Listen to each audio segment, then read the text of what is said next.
National Reserve, including camel herders, charcoal burners, and criminals hiding within the reserve. We also urge our people to cooperate with the investigative agencies by providing the necessary information whenever required. And our former Chief Justice David Maraga has condemned the current wave of political goonism and the debate around zoning, urging leaders to embrace peaceful issue-based campaigns. Speaking in Homa Bay town, the United Green Movement, a presidential candidate, emphasized that the UGM is a national ideology-driven party that rejects ethnic politics and zoning. He called for tolerance and plurality of ideas, urging political actors to allow all candidates to campaign freely without heckling or disruption. He says the country must uphold peaceful engagement during the election period to safeguard national unity. We condemn that and say, look, let there be plurality of ideas. Let there be people. I don't want to be heckled when I come here. I don't want anybody in Kisii and Nyamira, where I come from, to be to heckle anybody coming there. Let them come and give us their ideas. Let them campaign peacefully. That's what we are asking, that we have a peaceful kind of election, campaign process, and move on as a united country. And our Mavoko Member of Parliament, Patrick Macau, has faulted the Ministry of Education over the delayed disbursement of capitation, noting that schools are struggling to operate. Speaking at Ndovwini Primary School in Mudhwani during the issuance of bursary checks, the Macau maintained that burden is being felt most at the grassroots, where schools depend heavily on timely funding to run daily programs and sustain a conducive learning environment. Kuna constituencies zingine asijapata pesa. Ningeomba kama iko pesa ya NGCDF ikuwe released, kama iko pesa ya county governments pia ikuwe released. Tukufurahize universities, the funding of higher learning is wanting. Please intervene, help. Capitation, we want our schools to function, and it cannot function, they cannot function if there is no proper or enough funding. And our still matters education. A section of junior secondary school in Tan teachers in the counties are threatening to stay away from classrooms until the government hires them on permanent and pensionable terms. The teachers say their current contractual terms are untenable. A labor dispute is on the verge of derailing the ongoing school reopening. In Turning, junior secondary school teachers are up in arms, demanding employment or else they turn their backs on classrooms. In Nyandarua County, the interns staged protest, accusing the government of indifference. Court of Appeal already ruled in favor of our teachers that the employment was illegal. After that, they compensate for the months and the year they have already done that work illegally. We also demand that the government should ensure that the teachers who are contracted to go and mark the Kenya National and Examinations Council exams are paid with immediate effect. Their counterparts in Kirinyaga County held demonstrations in Kutus town where they criticized the Social Health Authority and the delay in converting their contracts into pensionable terms. Autonomy power! Leo hii tumekuja tunaambia serikali kwamba ni haki yetu tukonfirmiwe to permanent and pensionable. It's a we are not going to do this anymore. Walimu waajiriwe. We are appealing to the government so that you can confirm and employ all the interns teachers. Ili maisha walimu ikuwe mzuri.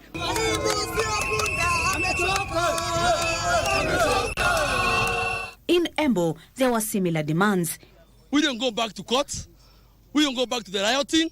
We shall demonstrate to ensure that our teachers get justice. If you don't hear to our cry in the next 7 days, we are going to paralyze running in the GSS, and all PNP teachers and interns will be out of class. Mwalimu amekandamizwa na jamii, kila mmoja anajua kwamba tunapata 17,000.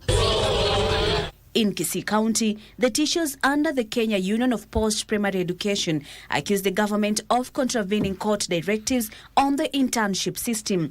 According to the Kupet branch chairman, Dennis Manasseh, and the Kupet Secretary General Kisii branch, Abel Kinyanchui, they criticized the Social Health Authority's capped medical coverage as oppressive and inadequate.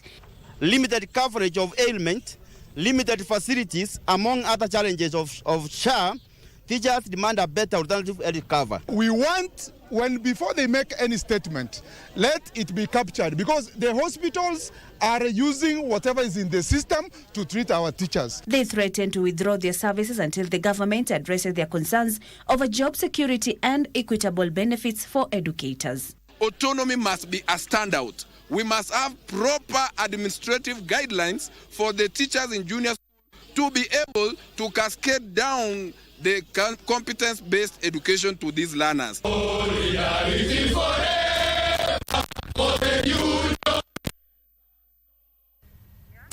And our parents in Kamukunji constituency, Nairobi, are calling for the government to fully implement free education as schools reopen, citing the rising cost of living and the financial strain on households. And I was speaking during a bursary disbursement exercise in the constituency targeting over 6,000 students who benefited from a total of 68 million shillings disbursed to support their education. The parents expressed concern the funds allocated through the National Government Constituency Development Fund (NGCDF) are insufficient. Now, despite receiving the bursaries, many noted they are still required to pay approximately 24,000 shillings in school fees, an amount they say remains unaffordable under the current economic conditions. Kama kweli hiyo pesa haitoshi. Ukiangalia ni 10,000 na tunalipa shule unalipa 24,000. Kwa hiyo inabidi tena uende ukahasol na mwalimu mkuu hataelewa ama principal haezi elewa. Mtoto akifika na ile check baada ya siku 3 ama baada ya siku 5 tena anafukuzwa. Jambo ambalo tunalitaka hasa ni kuwa na free education. Tuachane na mambo haya ya kutoa bursaries kila mwaka. Tuwe na hizi pesa zote katika bajeti moja, katika mfuko moja, na kila mwanafunzi asomeshwe bure katika shule za sekondari. Hiyo itaondoa uzito mkubwa na ni haki na usawa. Tumepanua madarasa ili kuwapatia nafasi wote wanaoweza kusoma waje kusoma. Lakini hivi sasa naona kwamba kuna watoto wengi kwa sababu ya ukosefu wa uwezo wala pesa, wazazi wamewaweka nyumbani. Now, education stakeholders in Nandi County are appealing to the government to increase the sector's budgetary allocation to address the challenges of orphan students, such as regular counseling and retention in school. Now, at a mentorship program for orphan children in Kebulonik village, Mosop constituency, some of the challenges highlighted among these children include a lack of school fees, school uniforms, as well as mental health issues and other essential expenses, especially after their parents pass away. Kwetu tuko watoto 5. Sasa sisi tunaendanga kibarua ili tupate pesa ya kulipa karo. Kwa hii mentorship sometimes tunapata sponsorship, tunapata kukuwa inspired. I joined Form 1 but fees haikukuwa, uniform, food stuff na vitabu. Tunaomba serikali ituongezee budget ya orphans na widows, alafu watusaidie tena tujue ya kwamba pesa yenye wameweka inatumika vizuri kwa hao watoto. As schools reopen for the second term, parents from Laikipia County are calling on the government to increase funding to ensure learners nationwide have equal access to education, especially given the high cost of living. Now, during distribution of bursaries, Laikipia County Chief Officer for Education, Jacinta Kure, called for fair allocation and early disbursement of funds. Unfortunate that hatujaweza kupatia all the applicants 100% na ni kwa sababu pesa hazitoshi. So mimi ni kusema ya kwamba sisi kama county tumeshikilia padogo. Wale wengine ambao wana jukumu ya kupatiana basari, tunaomba pia hao wa chip in ili waweze kusaidia hapo pamebaki, na pia waweze kusaidia wale ambao hawajapata kabisa, ndio kukue na usawa kwa wote na waweze kusoma kwa njia iliyo sawa. Mimi ninaomba wale wote ambao wana wajibu ya kusupport masomo kwa hii nchi yetu waweze kuwajimika, ili hata wale ambao hajiwezi waweze kufikiwa na ndoto za watoto wao zifanikishwe. And now we take you to Busia County, where parents in Malaba town have taken to the streets in protest after flooding disrupted the reopening of schools, leaving hundreds of children unable to attend classes on the first day of the second term. The parents are demanding urgent intervention, blaming poor drainage systems for the crisis. Heavy rains pounding the area over the past weeks have caused severe flooding, cutting off roads and turning residential areas into health hazards. Residents say blocked drainage systems have worsened the situation, exposing them to waterborne diseases. Several families have already fled their homes as stagnant sewage-contaminated water continues to surround houses. Jiko mbaya, maji narudi kwa manyumba, mosquito ndio hizo magonjwa. Hiyo maji mengia imeflow paka na hizo mitaro. Maji yenyewe ni sewage, hata ukiangalia ni green. Watu kikanyaga chini ndio hiyo inaleta madhara kwa miguu, unachikuna na uchafu mingi. Tuko kwa shida, tunaomba tusaidie sababu hii maji mengia already kwa manyumba, kwa maboma, hata watu wamehama. Kulikuwa na mitaro ambazo zilikuwa zinapeleka maji katika main road, lakini sasa watu wamekuja wakaifunga hiyo mitaro. Sasa ndiposa unaona maji imejaa mahali hapa. Watoto wetu leo shule imefunguliwa, watoto hawaendi shule. Hatupati usaidizi wowote kutoka kwa MCA, hatupati usaidizi wowote kutoka kwa Kanjo. Sasa sisi tumeungana hapa, tunataka usaidizi kwa haraka, maana hii ni sewage. Sewage inachanganyika na maji, mitaro hakuna, wamefunga mitaro huko mbele kwa main road huko. Sasa angalia, shule ndio hiyo, wanafunzi wanafua ingie kwa shule, kwa gate hapo maji imejaa, milango kwa watu maji imejaa. Now, residents of Oldonyiro Ward in Isiolo County have faulted the national government for allegedly shortchanging them after changing the location of a proposed mega dam along the Ewasonyiro River. Now, speaking at the Nduguzangu Integrated School grounds during a citizen engagement forum dubbed Under Tree series that is being spearheaded by the Kenya School of Government, it emerged that the host Samburu community members were grieved by the controversial change in the name of the proposed dam, as well as the change of its initial proposed location. They say the new site is used by the community as a grazing zone for their livestock.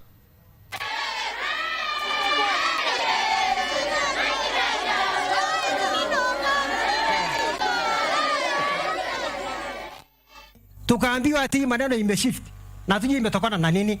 Maneno mawili imeshift. Jina imeondolewa kutoka Crocodile Joe, sasa inaitwa Barcelinka. Hiyo ni moja ambayo sisi watu wa Oldonyiro tumeanza kustuka. Jambo la pili, imeondoka katika ile site ya kwanza, imeenda huko chini ambayo ni area yetu ya malisho. Area ambayo hapo ndio tunapata carbon, hapo ndio conservation area iko, hapo ndio wafugaji wetu wanafaidika. Ati tunaambiwa sasa itakuja kuleta sijui mambo ya mahindi, mambo ya nini. Samburu wakati gani atafanya kulima mahindi tafadhalini? Sisi ni pastoralist. Hata kama ni pastoralist, hatuwezi kataa tukipata faida ya kuwa na farming hapa. Hatuwezi kataa, sio? Hiyo ikikuja naye tutakubali tu, lakini ngombe yetu na mbuzi yetu, kondo yetu lazima ikue tu. Because hiyo ndio that is our investment. Na lazima tukae chini tukwambie sisi kwa nini tungesema haingeweza kuwa huko. Na hatuwezi sema tunapigana serikali isiweke, hapana. Lazima tukae chini tuelewane, maana hata serikali ni raia. Now from Isiolo, we take you to Kilifi County, where over 40 technical and vocational education and training TVET graduates in Kilifi have received tools of trade from the Kenya Marine Fisheries and Socio-Economic Development in a life-changing intervention aimed at enabling them to kickstart their hustles and improve their livelihoods. The graduates, who were among 180 beneficiaries supported through the scholarships, were equipped with tools worth 3 million shillings to help them establish small businesses and secure work opportunities. The lack of startup tools and capital has remained a major hurdle for many TVET graduates, often locking skilled youth out of self-employment opportunities despite their training. Beneficiaries and courses include tailoring, beauty and electrical received equipment aligned to their training, therefore addressing this challenge. We wanted to equip this person kiasi cha kwamba akitoka shule aweze kujisimamia na aanze makazi, asirudi tena kwenda kuhangaika. We managed to give them tools of trade whereby they'll get self-employed. Before they get formal employment, they can have these tools whereby they can start getting some income from them. Kuna changamoto ya kupata vifaa, hata unaitwa mahali, kuna kazi, ukifika hapo unaulizwa vifaa vyako viko wapi, sina vifaa, unaikwa kibarua, wakati wewe ni fundi. Sasa ulikuwa huna otherwise ni ufanye kwa sababu bora upate chochote. Siku ya leo niko na furaha kwa sababu nilikuwa natamani, nimekosa kazi nyingi kwa sababu sikuwa na kifaa cha kufanya kazi. Mimi nafanya fashion and designing. Hapo sasa kwangu ni changamoto. Naweza ndomba mashine kwa sababu ufanye kazi. Mwenye mashine akakwambia mimi mashine yangu ni mbovu. Na siri kwamba ni mbovu amekukataza, lakini inabidi uvumilie, lakini kwa sababu leo nimepata, nasema Mungu ni asante. And now to Embu County, where thousands of residents living in informal settlements in Embu County are set to benefit from improved living conditions following a renewed push by the national government to issue title deeds and upgrade essential infrastructure. The initiative under the second Kenya Informal Settlements Improved Project seeks not only to formalize land ownership but also to transform informal settlements through the provision of key amenities such as water, drainage, roads, electricity, and enhanced security.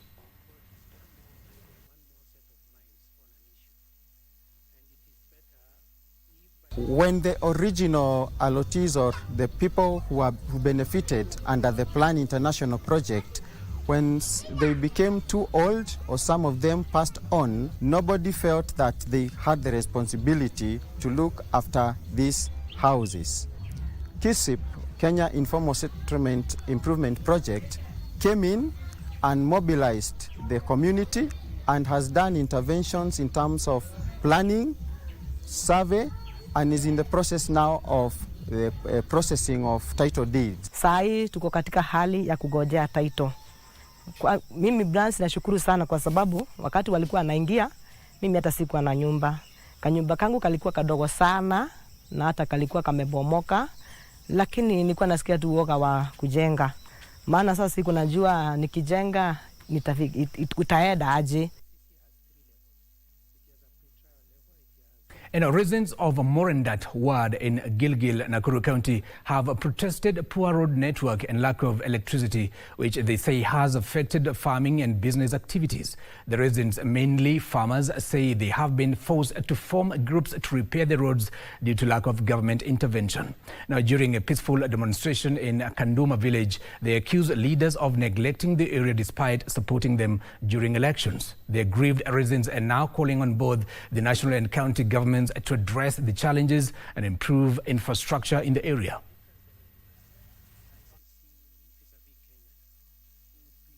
Wanajitolea kwa vikundi kukuja kuunda hii barabara ili hali hawa wazazi walichaguana. Juzi pale Mburu Mbarok tulibeba watoto ambao walikufa pale, tulibeba hiyo mili tukaekelea kwa mabega tukipeleka kwa mahali wanazikwa kwa sababu hakuna barabara. Ni aibu sana. Hatuwezi kupeleka mazao yetu Naivasha na Langalanga na kwingine. Mboga zinabidi zinaibiwa, zingine zinakuliwa na nyani huku, na ukosefu wa barabara inachangia sana. Wanakujanga kutomba kura na wakishapata kura anaenda. Kama mimi niko na mtoto mwaka mmoja hapa, nilizalia kwa hii barabara, mzee wangu akawa amenibeba tu. Tumechukua hii jukumu kutengeneza barabara juu hakuna mwenye atusaidia. Tumejaribu kulia mpaka na serikali, watu wa government hakuna Kenya wanakuja kutusaidia.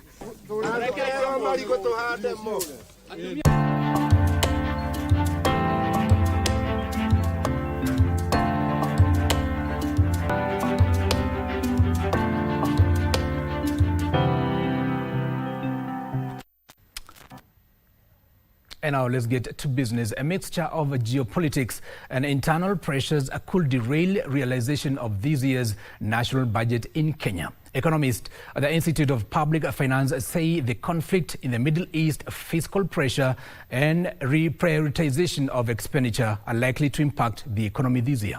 Take a look.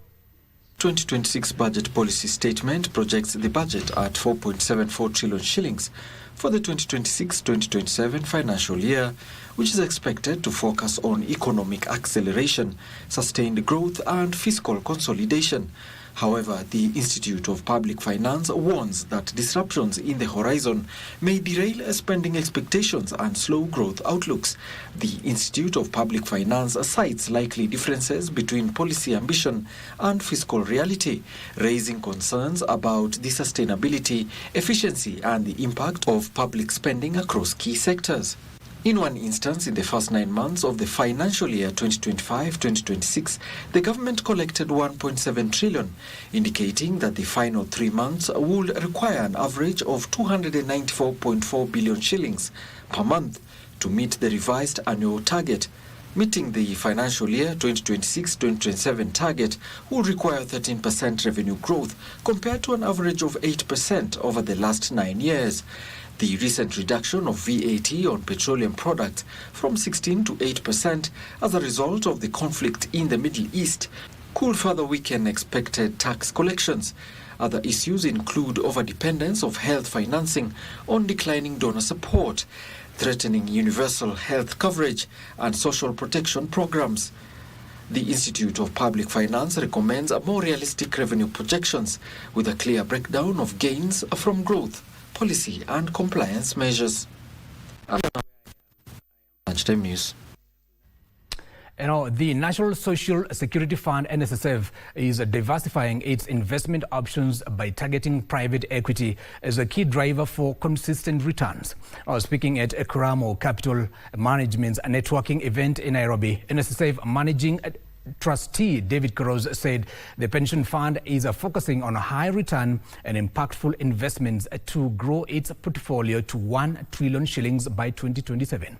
Kuramo Capital co-CEO Shaka Karaoke underscored the need to foster partnerships and leverage capital to generate sustainable and diversified returns. The main driver has always been returns, and the source which used to give them returns has dried up. And that's why they are now looking for new opportunities that can give them that sustainable return over time. And of course, private equity is one of them. We've actually anchored 15 indigenous private equity firms.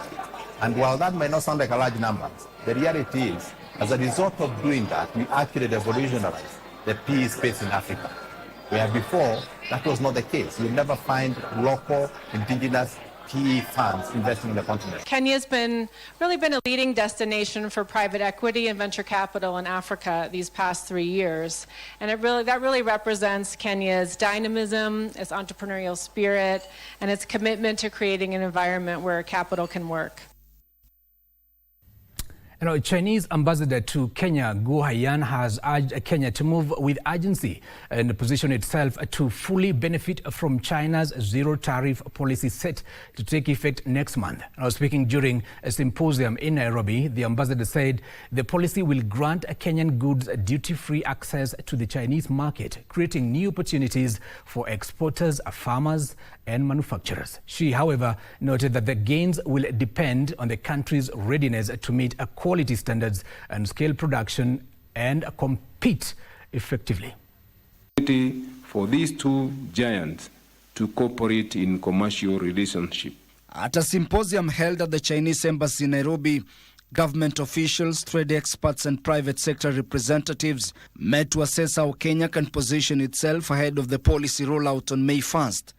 The new arrangement will see China remove tariffs on goods from African countries that maintain diplomatic relations with China, opening a direct pathway for Kenyan products into the Chinese market. We encourage Kenya companies to register with Chinese customs to make them eligible for export to China.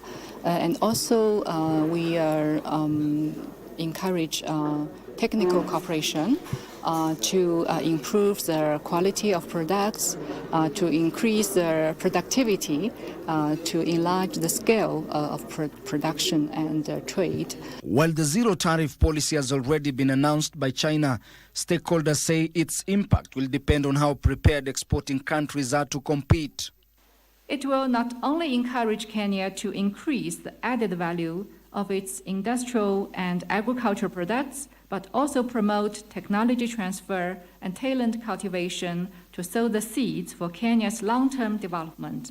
This will transform Kenya's resources and comparative advantages into driving force for Kenya's industrial development, achieving a higher level of mutual benefit and a win-win result between China and Kenya. Key export sectors such as tea, coffee, flowers and avocado has been identified as immediate beneficiaries under the new framework. Industry leaders say the policy could make Kenyan products more competitive in China by lowering costs and widening market reach. But they caution that success will depend on coordination between government agencies, exporters and producers. One of the things that we're doing is that we are training exporters to be able to comply with the China customs standards. On the issue of phytosanitary standards, we are also training them and also providing them with market access and the correct price in terms of goods and commodities. Government officials say the next step is to ensure the agreement aligns with international trade rules while preparing local industries for compliance requirements. We've gone a step further to negotiate to make sure that even as China extends this offer to support us, at least we will make sure that the ratification of the agreement is done. And now let's get sporty. Sofapaka will be the first team to be relegated from the FKF Premier League if they fail to win their next match against Mathare United on 1st of May. Sofapaka are bottom of the table on 17 points, and a loss would directly send them down to the National Super League with 4 matches remaining. Take a look. As the battle for the title heats up with 5 matches to the end of the 2025-2026 season, survival is becoming an almost impossible task for some of the FKF Premier League teams. Sofapaka, who won the title on their debut season in the top flight in 2009, look more likely to start their journey of climbing all over again as they continue to edge closer and closer to the drop. But Toto Bamungo have just won 3 matches this season, losing 18 games in the process, and 1 more loss would guarantee them a place in the National Super League next season. Super sub! Stanley Lugalia anawapa matumaini Sofapaka kuwa wanaweza kurudi mchezoni. Bidco United are not safe either. They are second from bottom with 23 points, 6 points behind 17th placed Kariobangi Sharks. Bidco have won 4 matches only this season, losing 14 and drawing 11, and they are also in danger of the drop. As it stands, only Moranga Cell in 11th position is safe, with all the other teams, Mathare United, Posta Rangers, Ulinzi Stars and APS Bomet, in positions 12th to 15th respectively, can still drop to the Super League. At the top, Gor Mahia lead the way on 61 points, 6 points above Leopards, and need just 3 more wins and a draw to seal the title once again, should Leopards win all their remaining matches. And that's where we end our lunchtime news on KBC Channel 1. My name is Giverson Maina, and Caroline has been our sign language interpreter. Until next time, have yourself a good day.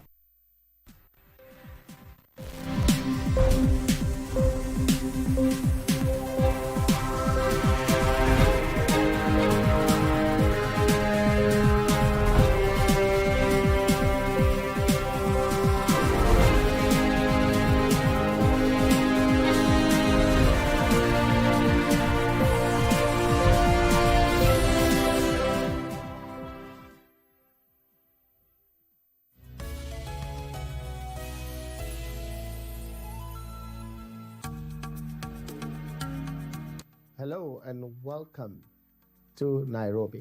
I invite you to be part of something that truly matters. The Connected Africa Summit 2026, to be held in Nairobi from the 27th to 30th April 2026.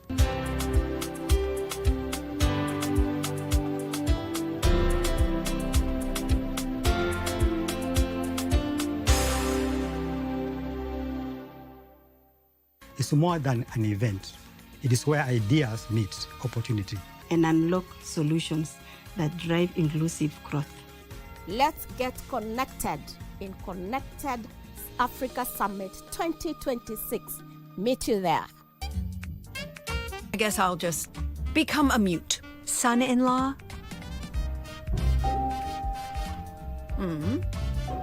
What stage are you guys at? Is it good? I've already got an itinerary. You don't need a visa. We can go anytime. There's Tirta Empul Temple and Ubud Palace. What's wrong? You just need a passport? After the holidays, go home and get one. If I can't do something as simple as that, then my life is just the hotel, this apartment, noodles, and beef tripe. That's it.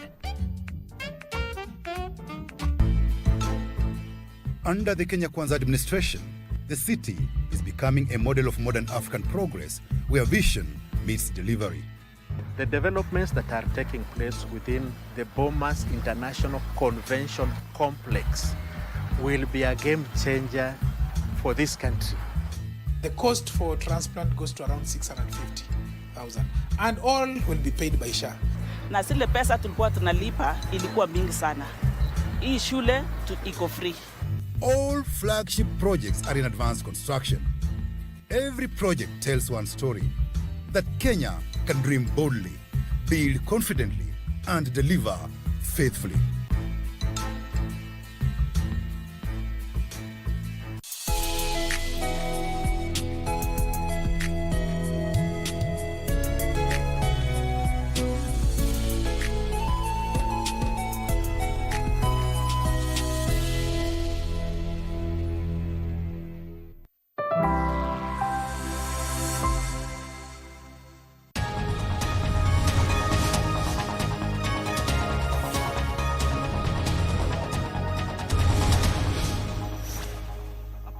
Forming the nucleus estate of Miwani Sugar Mills Limited, as succeeded by Miwani Sugar Company Limited in receivership by a period of 30 days from the 26th of April, the year 2026. This